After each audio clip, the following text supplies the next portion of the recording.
না, আসলে ২টা ম্যাচ গেছে, কিন্তু এখানে আমার কাছে মনে হয় যে এই কন্ডিশনে নতুন বলের প্রথম ৩টা ৪টা ওভার অনেক চ্যালেঞ্জিং, কারণ বল ভালো মুভ করে। তো সেক্ষেত্রে হয়তো সবাই এক্সপেরিমেন্ট বা সবাই ইমপ্লিমেন্ট করতে পারে নাই আসলে, কিন্তু হোপফুলি যে তারা অনেক ভালো কামব্যাক করবে। যে উইকেট বা যে কন্ডিশন ছিল নতুন ব্যাটসম্যানের জন্য অবশ্যই ইজি ছিল না। তো আমাদের সবসময় বিলিভ ছিল যে যদি আমরা ওরা একটা ভালো পার্টনারশিপ করার পরেও যদি আমরা ভালো ব্রেক থ্রু আনতে পারি, অবশ্যই খেলা কামব্যাক করতে পারবো। বাট কিছুটা আনলাকি যে হয়তো আমরা ম্যাচটা জিততে পারতাম, অনেক ক্লোজ ছিলাম, বাট ইনশাল্লাহ নেক্সট ম্যাচ জিতব। না, অবশ্যই, কারণ ফার্স্ট অফ অল হচ্ছে আমরা হচ্ছে ওভার রেটে কিছুটা পিছিয়ে ছিলাম, তার জন্য হচ্ছে পেনাল্টি হয়েছিল যে আমরা আরেকটা এক্সট্রা ফিল্ডের ভিতরে আনতে হয়েছে।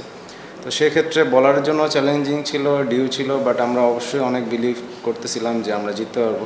বাট হয়তো বা জাস্ট করতে পারিনি আর কি। টপ অর্ডাররা যাতে তাড়াতাড়ি অ্যাডজাস্ট করতে পারে, কিন্তু ওরা অবশ্যই ক্যাপেবল। আমরা চাই যে ওরাও চায় যে নেক্সট ম্যাচ থেকে যাতে আমরা ভালোভাবে স্টার্ট করতে পারি, তাহলে অবশ্যই আমাদের টিমের টোটাল আরও ভালো হবে। বিপিএলে এমনটা হয়, কারণ এমন না যে এটা অনেক নতুন, এমন হয়, কিন্তু যারা খেলতেছে স্টিল ওরা অনেক ক্যাপেবল, কিন্তু হয়তো বা জাস্ট একটা দুইটা ম্যাচেই কাউকে জাজ না করাটা ভালো। আর হোপফুলি যে আমরা টিম হিসাবে ভালো কামব্যাক করতে পারবো।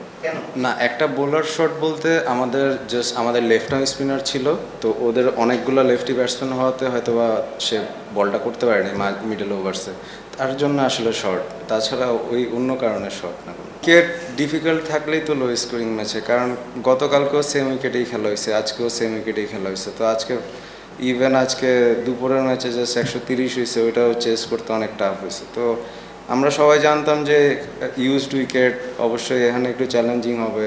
ইভেন ওদের বলার্সও অনেক ভালো বোলিং করছে, স্টার্টিংয়ে ভালো উইকেট পাইছে। তো সেক্ষেত্রে আমাদের প্ল্যান ছিল আর কি, যে এমন একটা স্কোরের খেলা হবে, এমন রানই ডিফেন্ড করতে হবে।